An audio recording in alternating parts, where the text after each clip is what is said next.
계속 연결해서 좀 봅시다. 자, 지금 이 재무상태표에 대해서 지금 이야기를 하고 있는데, 자, 지금 우리 교재에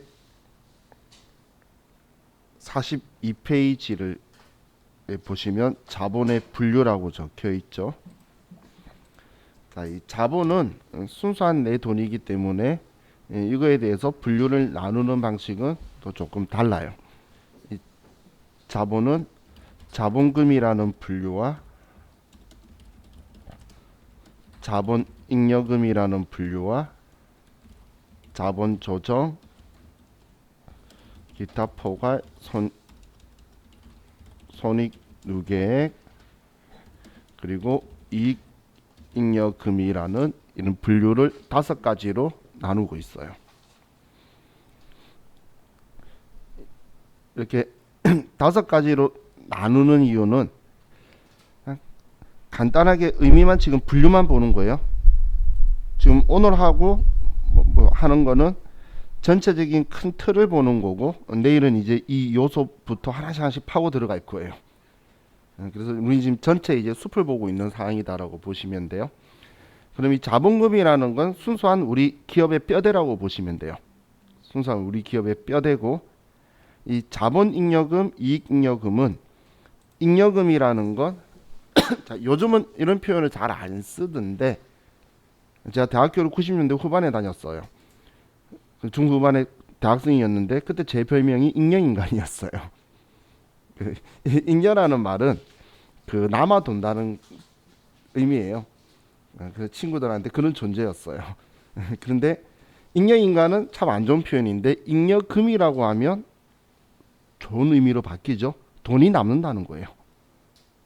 잉여금은 우리 회사에 돈이 남아 있는데, 이 돈이 자본잉여금, 이익잉여금 이렇게 둘로 나누는 거는 우리 회계 기준은 잉여금 구분의 원칙이라는 게 있어요.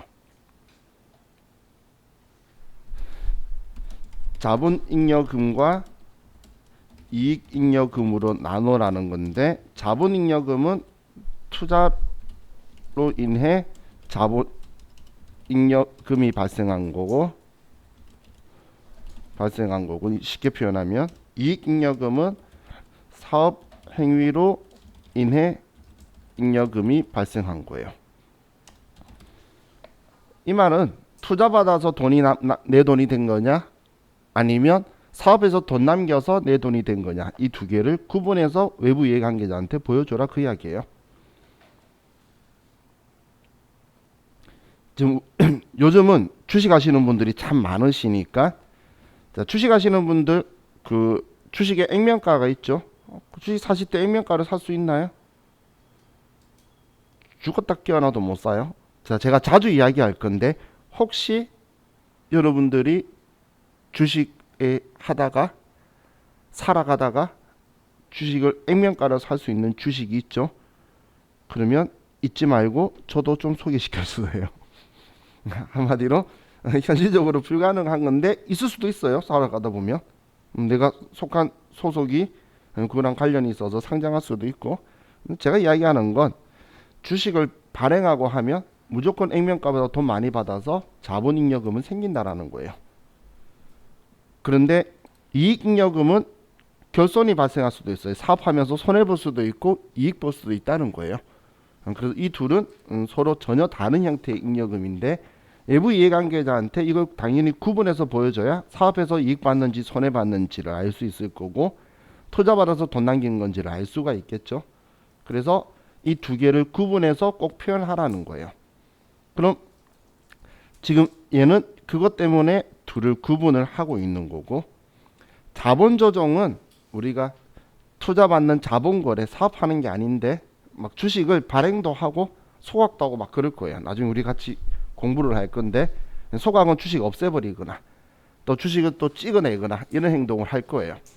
그때 일어나는 현상에 대해서 이 둘로 분류 못 되는 거를 한 군데 모아둔 거예요. 또 기타 포괄 손익누계액이라는 건 뭐냐면 이익 같아 보이긴 하는데 실제로 돈 못 번 거 있죠. 예를 들면 여러분들이 주식하고 계신 분들 오늘 봤더니 주식이 가격이 오른 거예요. 그래서 친구한테 주식 가격이 올랐다고 자랑하는데 친구가 주식 올라서 축하한다고 술 한잔 사래. 술 살 돈 있나요? 없죠? 그걸 뭐라고 말하냐면 미실현된 보유 손익이라 그래요. 실제로 내가 득인 건 알겠어. 주식 가격이 올라서. 근데 실현이 안 된 거예요. 그런 걸 외부 이해관계자한테 실현 안 됐는데 그걸 내 돈 벌었다라고 말하면 주주들은 돈 벌었으니까 배당이라고 압박을 하겠죠. 그걸 이제 모아두는 것이 기타 포괄 손익 누계액인 거예요. 그럼 알고 보면 얘네들 이렇게 표현하고 이렇게 분류해 두는 게 당연히 적절하고 맞겠다라는 생각이 드실 거예요. 그래서 여러분들이 투자한다고 봤을 때도 이 기업이 돈 벌었다는 게 배당 가능한 거냐 투자 받은 거냐. 투자 받은 돈 가지고 배당하자면 안 될 거잖아. 그럼 사기꾼이잖아. 야, 쟤 투자했으니까 우리 돈 나눠 가지자. 그럼 사기꾼이죠. 근데 사업에서 돈 남았으니까 이 돈 나눠 가지자는 아주 건전하고 당연한 이야기죠. 실제로 안 일어난 거 가지고 나눠 가지자는 건 말이 안 될 거잖아. 이렇게 이제 구분을 해서 외부 이해관계자한테 보여주는 거예요. 우리 순수한 뼈대는 얼마고 투자 받아서 얼마 남겼고 사업에서 얼마 남겼고 아직 돈은 안 됐지만 이익 받는지 손해 본 게 얼마만큼 있어요라고 이제 보여주는 형식이 이런 분류다라고 보시면 돼요. 그럼 자 지금 이 정도 틀만 가지고 보시되 지금 제가 이야기하는 것 가지고도 이론 시험에서 한 문제가 등장을 해요. 근데 엄청 많이 떠들고 있죠. 지금 이거 재무상태표만 이렇게 떠들 게 아니라 손익계산서도 이렇게 떠들 거예요. 그럼 참 많이 이야기하는데 이 중에서 한 문제예요. 이론에서 2점. 그럼 시험 목적으로 보는 게 아니고 이제 여러분은 전체적인 개념을 가지고 좀 바라보셔야 돼요. 전체적인 개념 가지고. 자, 그럼 이제 우리 교재 가지고 정리를 좀 합시다. 자, 교재 40페이지를 펴시면 자, 우리 재무제표 중에 이제 재무상태표를 보는데 자, 재무상태표는 키워드가 일정 시점 현재 재무상태 이 재무상태를 자산 그리고 부채 그리고 자본으로 여기서도 자본은 표현할 때는 다르게 표현 안 하고 자산에서 부채를 차감한 자본이라고 표현을 하고 있죠. 이렇게 지금 이 글자들이 재무상태표의 키워드다라고 보시면 돼요. 자, 그럼 재무상태표 작성 기준과 등식에서 자산과 부채는 1년 기준이나 정상 영업주기 기준으로 유동과 비유동으로 분류한다. 이 1년이 보고기간 종료로부터 1년이라는 기준인 거예요. 보고기간 종료로부터. 아무 말 없으면 회계에서는 자, 회계에서만 그래요. 나중에 또 세법 가면 안 그래요. 회계에서만. 자, 그리고 자산과 부채는 유동성이 큰 항목부터 배열하는 것이 원칙이다. 유동성 배열의 원칙이다라고 제가 이야기를 했죠. 자, 그리고 자, 자산과 부채는 총액으로 표시한다라는 건데 자, 이 의미는 무슨 의미냐면 자, 제가 예를 들어서 A라는 회사한테 우리가 받을 돈이 100만 원이 있고 갚을 돈이 자, 60만 원이 있다고 볼게요. 자, 같은 한 회사한테 받을 돈, 갚을 돈이 있다면 우리 일반적으로는 야 그냥 40만 원만 줘. 그리고 끝내는 게 일반적으로 잘 하는 방식이죠. 우리 개인들 여러분이 친구하고 내가 돈 100만 원 빌려주고 60만 원 빌려오면 40만 원만 받고 끝내면 되는 거잖아요. 자, 그럼 이 받을 돈은 자산인가요? 한국 사람은 착해서 자산의 개념은 잘 없어요. 근데 부채의 개념은 확실해요. 갚을 돈은 부채인가요? 제가 방금 말했잖아. 한국 사람은 착해서 갚을 돈은 확실히 인지한다고. 근데 내가 받을 돈이 내 자산이라는 개념은 잘 안 가지고 있어요. 내가 빌려오면 부채인 거고 빌려주면 그 돈은 내 자산, 내 재산인 거예요. 그럼 이 받을 돈은 나한테 자산인 거고 갚을 돈은 나에게 부채인 거예요. 그럼 같은 A라는 회사한테 내가 받을 돈과 갚을 돈, 자산과 부채가 있다고 해서 이걸 임의적으로 상계를 하면 안 된다는 거예요. 이걸 우리는 총액주의라고 하는 거예요. 우리는 마음대로 줄이는 게 아니라 만약에 60만 원을 제 표현대로 하면 퉁치자라고 표현하는 걸 우리는 상계하자라고 이제 회계 용어로 표현하는데, 임의적으로 상계하는 게 아니라 서로 상계하기로 합의를 봤다면 상계하는 것도 나중에 회계상 거래로 60만 원의 상계 거래를 장부에 기록을 할 거예요. 그렇게 해서 40만 원이 남도록 하는 거지 그냥 잔액만 줄여버리는 행동을 하지 않는다는 거예요. 여기에 제일 중요한 건 자산과 부채를 임의적으로 상계 안 한다는 거예요. 이 총액주의라는 건 자산과 부채의 임의 상계 금지를 말하는 거예요. 자산과 자산을 상계하고 부채와 부채를 상계하는 건 상관없어요. 성격이 다른 자산과 부채를 임의적으로 상계하지 말라는 게 총액주의예요. 그럼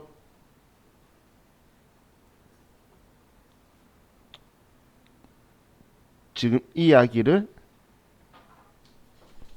여기에 적어둔 거예요.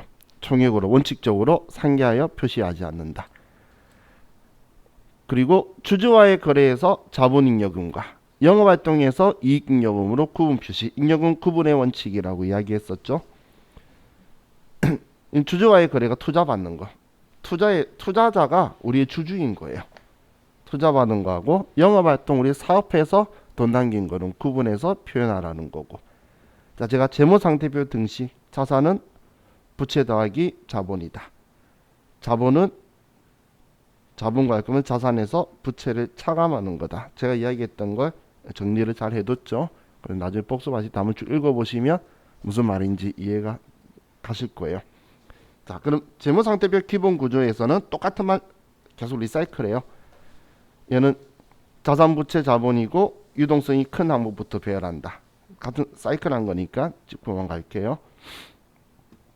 또 자산에는 앞에 유동, 비유동 나눠서 유동자산은 당좌 재고, 비유동은 투자, 유형, 무형, 기타 비유동. 부채는 유동, 비유동. 자본은 자본금, 자본잉여금, 자본조정, 기타 포괄손익, 이익잉여금. 앞에 제가 이렇게 썼던 이 내용들을 그냥 적어둔 거예요. 자, 이렇게 표현한 거를 책에 그냥 가로로 쭉 열거해서 써둔 거예요. 자, 그럼 자산과 부채 유동성과 비유동성 구분은 1년 기준인데 이 1년 기준이 보고기간 종료일로부터 1년이라 그랬죠. 온통 유동성 큰 거부터 하나 말은 지금 세 번째 보고 있죠. 그럼 이 유동자산에서는 사용에 제한이 없고 당연히 유동자산은 1년 이내 현금화할 수 있다라고 보시면 돼요. 그 1년이 보고기간 종료일로부터 기준하고, 그리고 정상 영업 주기 이내에 일어나는 거. 이 정상 영업 주기는 보고기간 종료일로부터 1년 이내 실현이 안 돼도 유동자산으로 보는 그 기준이라는 거예요. 1년이 좀 넘어간다 하더라도 우리 회사 업종에 맞춘 영업기간. 그럼 비유동자산이라는 거는 유동자산 이외 나머지들, 보고기간 종료일로부터 1년 이내 정상 영업 주기 이내에 일어나는 것들이 아닌 거는 비유동자산으로 분류한다라고 보시면 돼요. 그럼 유동부채도 똑같이 정상 영업 주기나 보고기간 종료일로부터 1년 이내에 상환해야 되는 건 유동부채. 그럼 그 외에는 나머지는 비유동부채로 분류가 된다라고 보시면 돼요. 언제 갚을지 모른다? 언제 갚을지 모른다가 대표적인 게 퇴직금. 직원들 퇴직금 우리 회사가 그만둘 때까지 가지고 있을 거예요. 그러면 걔는 비유동부채가 되는 그런 형태로 써져 있을 거라는 거예요. 자, 다음 페이지에 자본의 분류는 제가 적었던 5가지인데 뒤에 적혀 있는 글자들 있죠? 보지 마세요. 지금 읽을 필요 없어요. 봐봐야 나중에 기억도 안 나고. 저와 같이 자본 챕터 갔을 때 하나씩 하나씩 다 볼 거니까 얘 뒤에 내용은 읽어보시는 데는 문제 없지만 봐봐야 실익이 없어요. 비효율적이니까. 그래도 관심 많으신 분은 한번 읽어는 보시되 안 읽어보셔도 아무 문제 없어요. 그리고 자산과 부채 총액 표시 원칙적으로 상계에서 표시 안 한다라고 했죠. 자, 근데 지금 이 글자가 무슨 말인지 몰라요. 근데 중요한 표현이에요.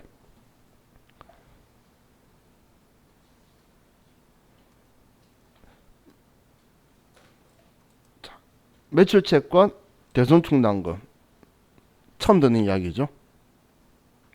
처음 듣는 이야기 아니신 분은 선수학습이 무조건 되어 있으신 분이에요. 저도 20살 이전은 몰랐어요, 이 말이. 그럼 나중에는 여러분들이 이번 주 안에 알게 되실 거예요. 이번 주 안에. 그렇게 되면 여러분들이 그때 인지하는 게 뭐냐면 자산이고 얘도 자산이구나. 그러니까 얘는 표시할 수 있게 되는 거고 상계가 아니다 되는 거예요. 그래서 제가 포인트 말씀드린 게 자산 부채 이미 상계 금지지 자산과 자산, 부채와 부채는 상계할 수 있어요. 자산과 부채를 상계하면 안 되는데 그게 이 글자니까. 근데 중요한 내용이라서 나중에 제가 다시 한 번 더 이야기할 거예요. 그러니까 표시만 해두세요. 자, 그럼 재무상태표 개념 적혀 있는데 이 글자들 있죠?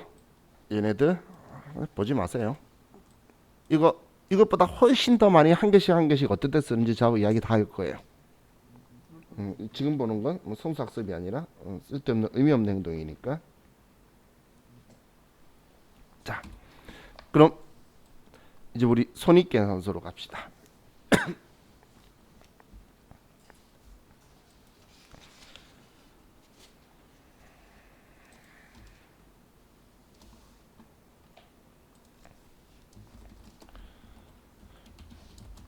자, 손익계산서는 얘는 일정 기간 경영 성과 수익 비용이 키워드예요.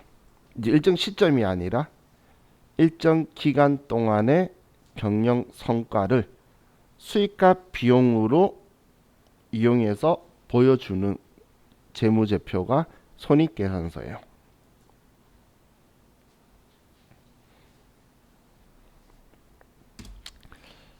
자, 일단 수익하고 이익의 차이가 뭐죠? 수익하고 이익의 차이. 이 둘은 완전히 다른 거죠. 근데 이건 일상생활에서는 개념을 잘 생각 안 하고 쓰는데 이제 여러분들이 명확하게 생각을 하셔야 돼요. 자, 제가 어제 원가회계 이야기하면서 이런 이야기 했었죠. 그 보드마카를 100원에 사와서 500원에 팔고 그리고 400원을 남길 거라 그랬잖아요. 그죠? 그럼 자, 우리가 표현할 때 매출이고 그리고 매출 원가가 있을 거고 얘를 빼면 우리는 매출 이익이 나오게 되는 거예요.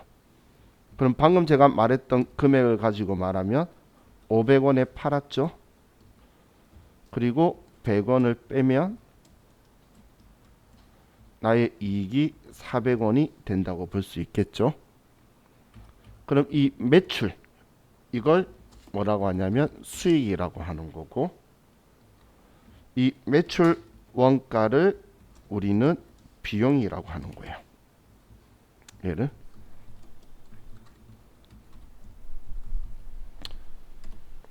위치가 안 맞네.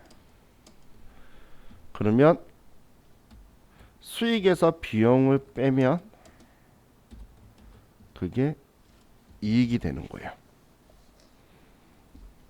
그럼 수익하고 이익은 완전히 다른 거죠. 수익은 매출이에요. 그냥 제가 식당을 한다고 볼게요. 밥 한 그릇에 10,000원짜리예요. 그럼 한 그릇 팔고 10,000원 받았을 때에 10,000원 매출이라 말하는데 그 10,000원이 다 내 돈 아니죠. 그 10,000원은 수익이라고 하는 거고 거기에 원가나 이런 것들을 빼면 나의 이익, 우리 흔히 말하는 콩글리시 마진, 그걸 이익이라고 하는 거예요. 그럼 개념이 완전 다르죠. 그럼 이 손익계산서는 뭐냐면 이 수익과 비용을 가지고 수익이 비용보다 더 크면 이익이 되는 거고 수익보다 비용이 더 크면 손실이 나오는 그 계산을 하는 거예요. 근데 오늘 하루 거만 가지고 하면 365번을 써야 될 거잖아. 그래서 오늘 하루 거만 가지고 하는 게 아니라 회계 기간 동안, 그래서 일정 기간 언제부터 언제까지 매출이 총 얼마고 그때까지 총 판 거에 대한 그 물건 가격이 얼마고 인건비가 얼마고 이런 것들을 다 정리를 해서 마지막 이번 회계 기간 동안 이익이 얼마 나왔는지를 산출해서 보여주는 거예요. 그 내용이 지금 보시면 우리 교재 44페이지를 가지고 보시면 되는데, 자, 이건 외울 필요 없어요. 우리 컴퓨터에서 그냥 바로 풀 수 있어요. 버튼 하나만 누르면. 그래서 여러분 용어는 아시면 좋아서 제가 설명드리면, 자, 매출액에서 매출 원가를 빼면 매출 총 이익이 나오고, 여기에 판매비 및 일반 관리비를 빼면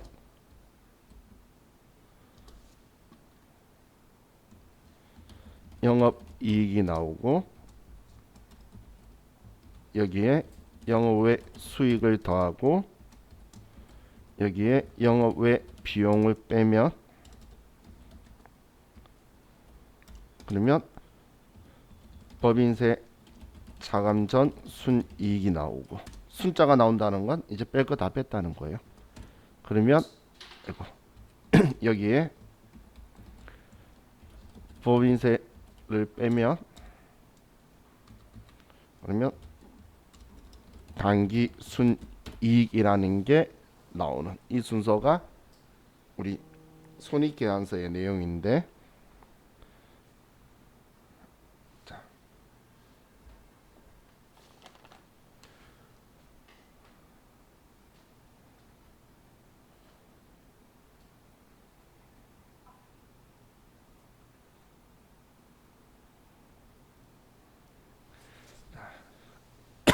그럼 자, 이거 가지고 봤을 때 매출액에서 매출 원가라는 건, 자, 지금 제가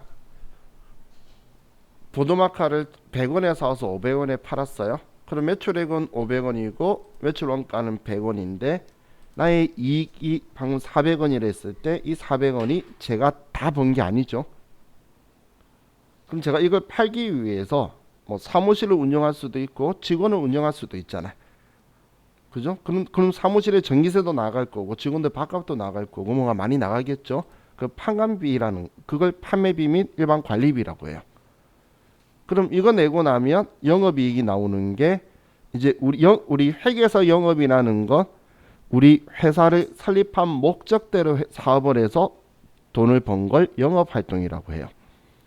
예를 들면 저희 학원은 수강료를 받는 게 영업이익이에요. 매출이라고 표현해서 나오는 거예요. 근데 우리 학원에서 지금 쓰고 있던 컴퓨터를 팔아서 돈을 받는데 그걸 매출이라고 말하면 이상하죠. 그거는 영업 외적인 수익인 거예요.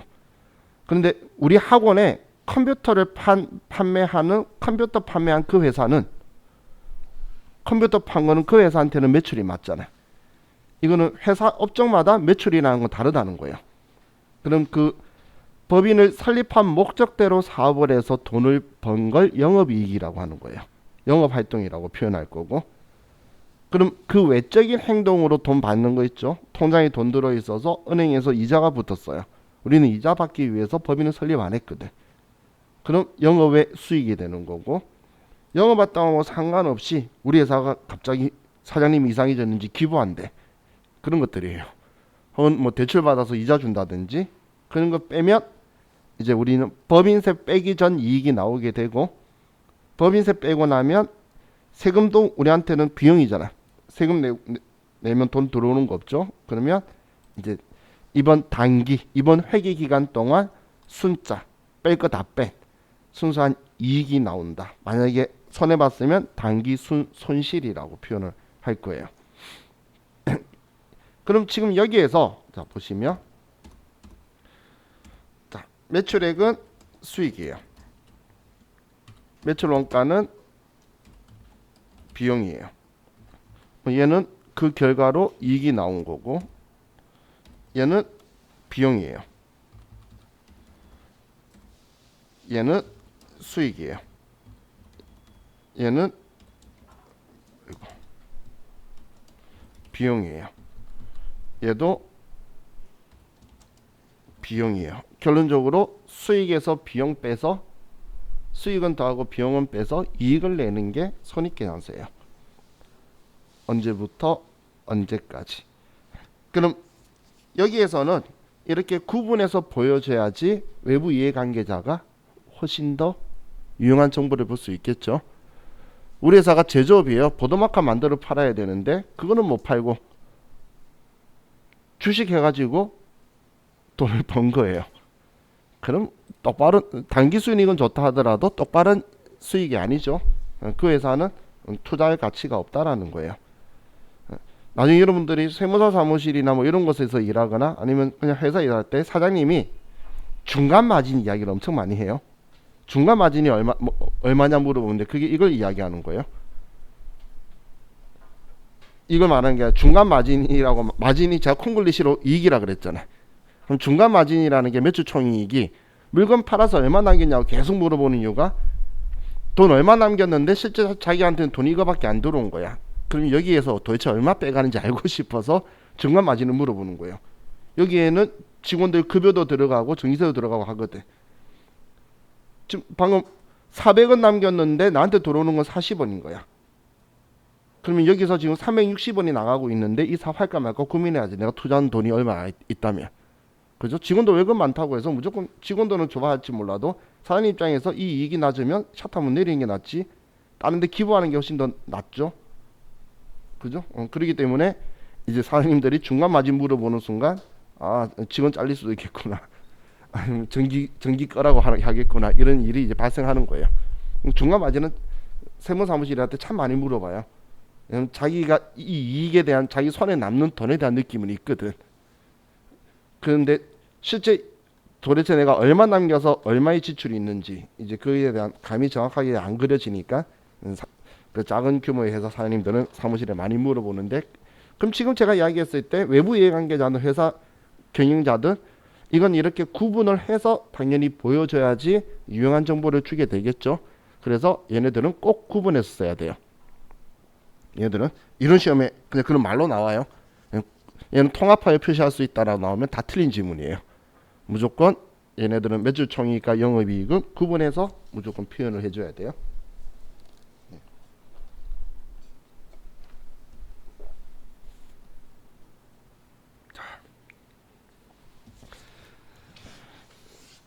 그럼 이제 다음 우리 교재로 잠깐 가면 자, 손익계산서는 제가 방금 이야기할 때 일정 기간 그리고 경영 성과 그리고 수익 비용을 이야기를 했었죠.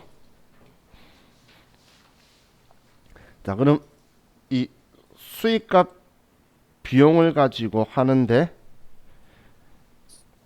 우리 일반 기업 회계 기준에서는 수익과 비용도 무조건 총액주의예요. 총액주의라는 건 수익과 비용도 임의적으로 상기하지 말고 전부 다 표현해 주라는 거예요.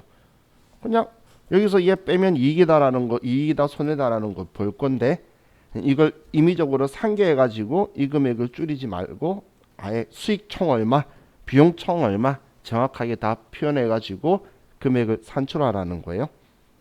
자, 그럼 여기에서 이제 우리 교재 앞쪽에 있던 건데 자, 여기서 설명하려고 설명 안 한 게 우리 회계 기준은 발생주의 회계를 따를 건데 이하고 반대되는 말이 현금주의예요.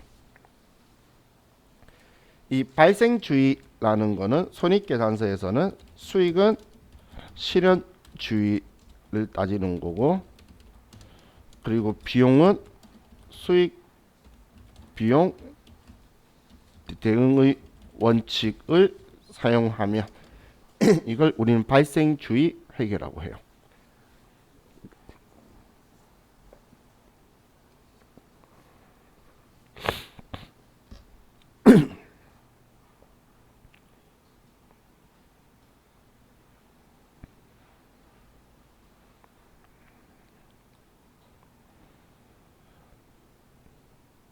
자, 많은 사람들이 발생주의다,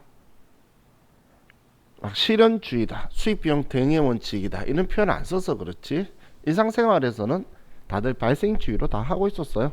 자, 예를 들면 여러분이 물건 팔았어요. 카드로 결제 받았어요. 매출이에요? 매출 아니에요? 매출이라고 하잖아. 오늘 매출액이잖아. 근데 카드 결제 받았어요. 오늘 돈 들어오나요? 카드사 승인 받아야 돈 들어오죠.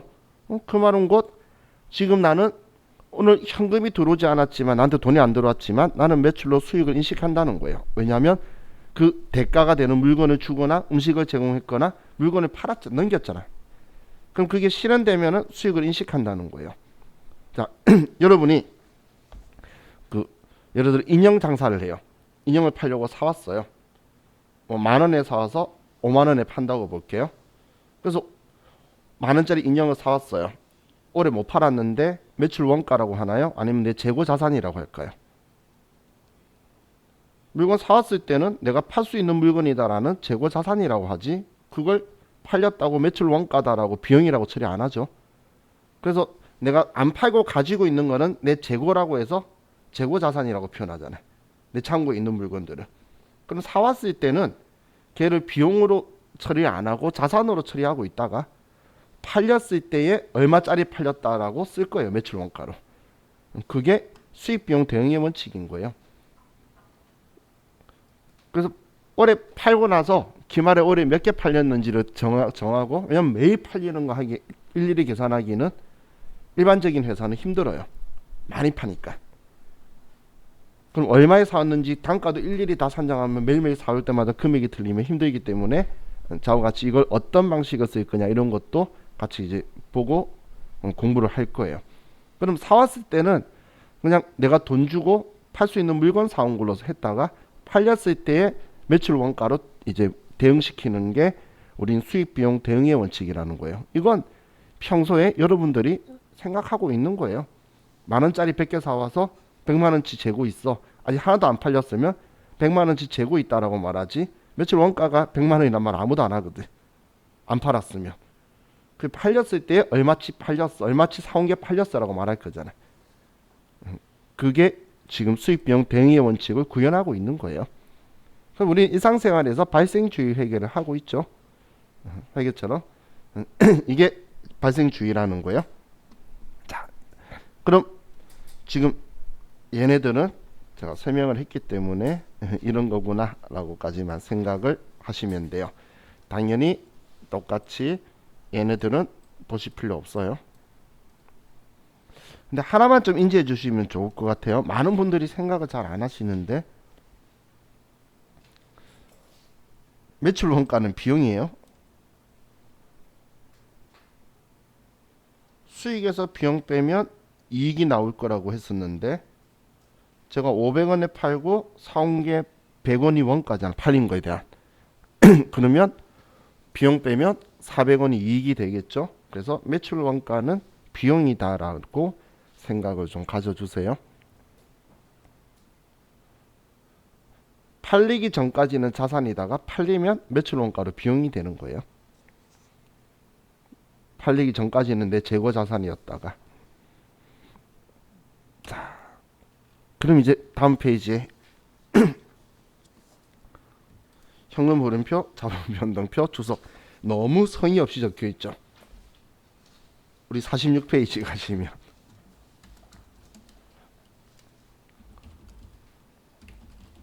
자, 현금 흐름표는 일정 기간 현금주의,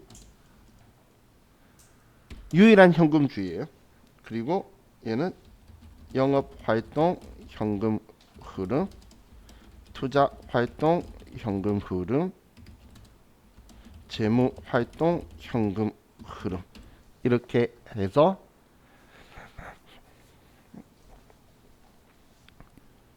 우리 지금 재무제표 이야기하고 있는 거죠. 이 재무제표가 얘를 제외하고는 현금주의로 적혀 있는데, 그걸로 우리가 완벽하게 그 기업에 대해서 다 인지를 할 수가 없다는 거예요. 자, 예를 들어서 우리 회사의 현금 보유량이 줄었어요. 안 좋은 건가요? 그건 알 수가 없죠. 그 돈 줄어든가 봤더니 빚 갚은 거야. 그럼 안 좋은 거 아니잖아. 그죠? 현금 부양이 늘었는데 투자 받았거나 아니면 돈이 빌려왔으면 크게 좋은 거 아니에요. 사업을 해서 돈을 벌었어야 좋은 거지. 어떻게 현금 기준으로 해서 들어가고 나오고 들어왔는지를 이제 전부 다 외부 이해관계자한테 그 기준으로 해서 보여주는 게 현금 흐름표예요. 그럼 투자한다면 당연히 이것도 가지고 예측을 할 수 있는 예측 가치를 가져야 되겠죠. 그리고 자본 변동표. 자본 변동표는 이 기업의 가치를 투자를 결정할 때 제일 먼저 생각해야 되는 게 자본 변동표예요. 순수한 이 회사의 돈이 어떻게 움직였는지. 얘도 일정 기간. 옆에 우리 자본 있죠. 자본 분류 말했던 자본금, 자본 잉여금, 자본 조정, 기타 포괄, 손익 누계액, 이익 잉여금. 이렇게 이 5가지 분류를 각각 나눠서 시작할 때 얼마였는데 기말에는 얼마로 변해왔다라는 걸 보여주는 거예요. 왜냐하면 내 자본이 늘어났는데 봤더니 주식을 발행해서 늘려놓은 거예요. 좋은 거 하나도 없죠. 주주만 늘어난 거야. 그럼 돈 벌면 나눠 가질 사람만 늘어나는 거예요. 그런 건 별로 좋은 게 아니죠. 또 봤더니 우리 회사 자본이 줄었어요. 사업 못해서 줄면은 슬프지만 내 주식은 그대로인데 다른 사람 주식을 사서 없애버린 거예요. 그럼 나는 배당받을 나의 지분율이 내 회사 상관없이 높아지니까 내 입장에서 좋은 거죠. 그렇죠? 그렇기 때문에 이 자본이 어떻게 움직였냐에 대한 거를 이제 하나씩 요소별로 기초부터 기말까지 어떤 변화를 일으켰는지를 보여주는 게 자본 변동표예요. 자, 그리고 마지막에 이제 주석이라는 게 있는데, 자, 이 주석은 지금 현재 주식을 제대로 하는 사람한테는 트렌드예요. 옛날에는 이 주석이 좀 보기가 힘들었는데 우리 그 책 같은 거 보면 글자 있고 아래에 번호 달고 아래에 설명 적혀 있는 거 있죠. 아래쪽에 그게 주석이에요. 근데 그걸 좀 더 자세히 보여주고 싶으면 뒤에 따로 이제 별참 해가지고 뒤쪽에 두죠. 그럼 이 주석이 지금 왜 트렌드냐면 지금 대한민국에 주식하는 사람이 무수히 많은데 대학생도 하고 있어요. 재무제표가 뭔지도 모르는 바보들이. 저는 걔네들 바보라고 말해요. 노름하고 있잖아. 지금 그 기업을 안 보고 그래프 그림 보고 미적 가치를 가지고 주식하고 있죠. 그건 노름이에요. 근데 조금만 공부하는 애들은 전부 다 재무제표를 보는데 용어를 모르겠다는 거야. 근데 지금 현재는 이 재무제표를 인터넷상의 공시의 원칙 때문에 인터넷상에다 올려요. 그럼 궁금한 게 있는데 그걸 옛날 종이일 때는 뒤쪽에 별첨으로 채굴이 있으니까 보여주기 힘들었는데 지금 컴퓨터니까 링크를 걸 수가 있는 거예요. 그럼 링크를 걸 수가 있다 보니까 모든 곳에 웬만한 곳에 보면 커서가 다 들어가요. 그 링크 걸리면 그 마우스 커서 올렸을 때 눌러지는 거 있죠. 그럼 그 위치로 가는 거예요. 이 앞에 제가 예를 들어서 유동자산이 10억인데 유동부채가 100억이에요. 여러분 투자 안 할 거라 그랬잖아. 유동자산 10억이고 유동부채가 100억이면 저라도 투자 안 할 거예요.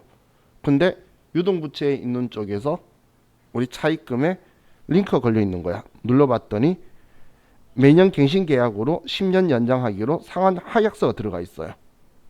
그러면 얘는 100억을 10년 동안 안 갚아도 되는 거야. 그럼 100억이라는 유동부채가 나한테서는 큰 의미가 없어지게 바뀌겠죠. 그런 식으로 외부 이해관계자가 이걸로 알 수 없는 정보를 전부 다 제공하기 위해서 다 넣고 있는데 이제 전문가가 아닌 사람들도 이해할 수 있는 혹은 검증할 수 있는 자료를 전부 다 올려주고 있어요. 그래서 이 주석은 지금 현재는 트렌드처럼 하는데 이 주석 중에서 한국 사람이 제일 좋아하는 게 주석의 요소 중에 이익잉여금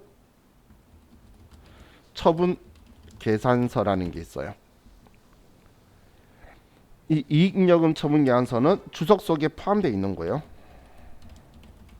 포함 꼭 해야 되는 게 아니라 주석 속에 포함 가능한 장부예요. 이거 대한민국 사람은 엄청 좋아하는 요소예요. 저도 좋아해요. 왜냐면 이익잉여금 사업에서 돈 남겼는데 처분했대. 처분이 뭐냐면 배당이에요.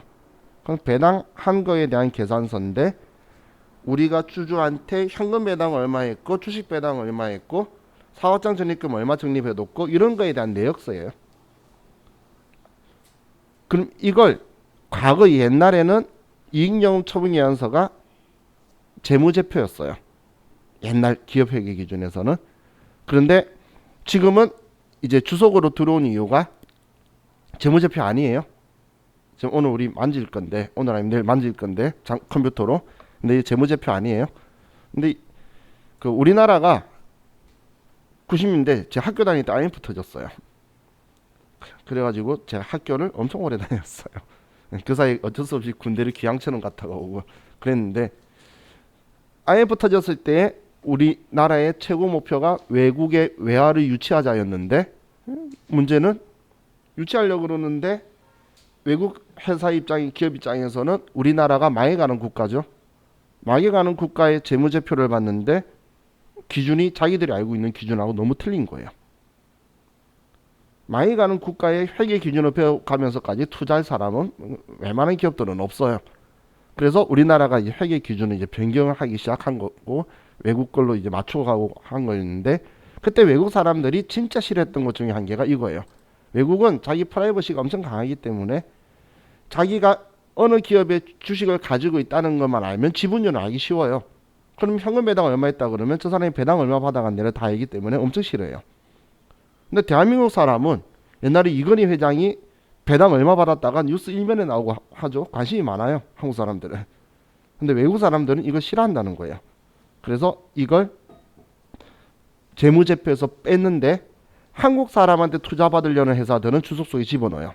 주식 하시는 분들 나중에 주석 보시면 이거 들어가 있으면 한국 사람들 받는 이 주를 위주로 가지고 있는 거고 얘가 주석 속에 암만 찾아도 없는 거는 주로 외국 투자자들한테 투자받는 회사예요. 외국 투자자들이 얘 엄청 싫어요. 이걸 왜 오픈하냐 그거예요.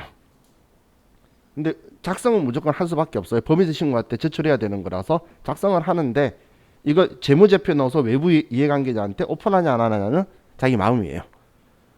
그럼 지금 제가 이야기하는 거는 자기 마음이라고 한 거는 재무제표는 아니란 이야기예요. 그걸 기억하셔야 돼요. 다음 중 재무제표가 아닌 것은 하면 이해가 나오면 안 돼요. 이거 주석인 거고 주석 보여주고 싶다면 주석 속에 얘를 포함하는 거예요. 이 주석은 첫 시작할 때 딱 나와요. 적는 게 이 재무제표는 일반 기업 회계 기준으로 작성이 되었다. 아니면 한국채택 국제회계 기준으로 작성되었다. 어디 회계법인 인증 도장 빵 찍어요. 그러면 문제 생기면 그 회계법인이 인정해 주는 거예요.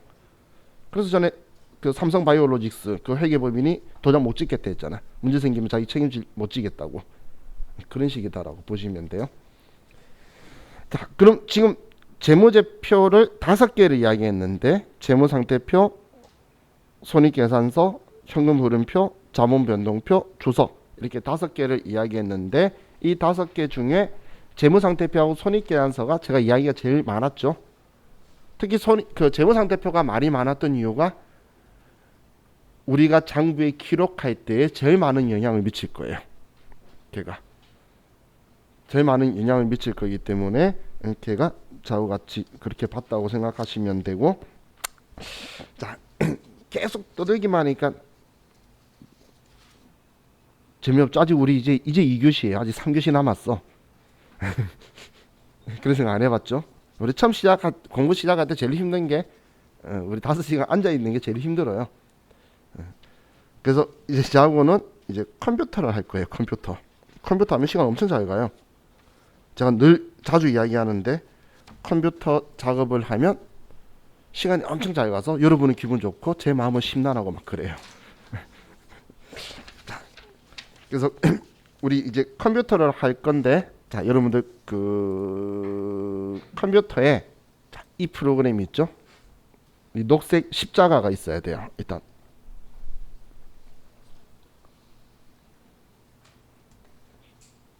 이 녹색 십자가가 있는 상태에서 더블 클릭하시면 아무것도 없어야 정상이에요. 아무것도. 자, 그래서 지금 이제 딱 이 상태만 만들어 두시면 돼요. 예, 만약에 어제 바쁘셔가지고 못 받으신 분은 일단 이제 우리 쉬는 시간 동안